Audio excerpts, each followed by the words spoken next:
أجمعين برحمتك। লালমোহনে খালেদা জিয়ার রোগমুক্তি ও সুস্থতা কামনায় দোয়া মাহফিল।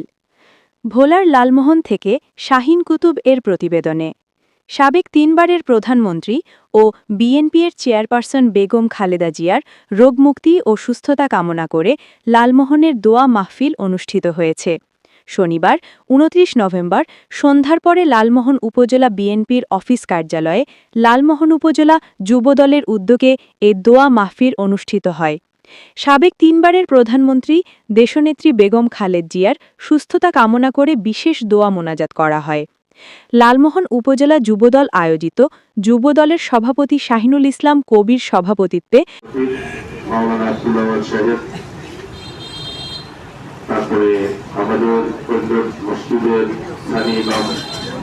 দোয়া মাহফিলে বক্তব্য রাখেন উপজেলা বিএনপির সভাপতি সাবেক চেয়ারম্যান জাফর ইকবাল।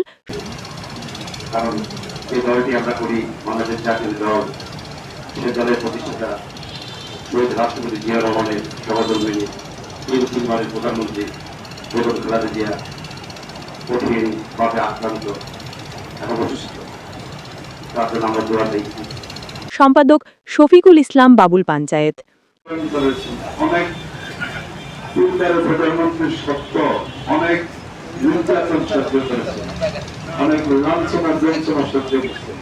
উপস্থিত ছিলেন উপজেলা বিএনপির যুগ্ম আহ্বায়ক সোহেল আজিজ শাহিন, যুগ্ম আহ্বায়ক সাবেক অধ্যক্ষ ফরিদ উদ্দিন, পৌরসভা বিএনপির সভাপতি সাদেক মিয়া জান্টু, যুবদলের সাধারণ সম্পাদক হাসান কাজী, সাংগঠনিক সম্পাদক বশির হাওলাদার, স্বেচ্ছাসেবক দলের আহ্বায়ক রেজাউর রহমান শাহিন, সম্পাদক শহীদুল ইসলাম সহ দোয়া মাহফিলে উপজেলা বিএনপি নেতাকর্মী ছাড়াও শত শত মানুষ অংশগ্রহণ করে।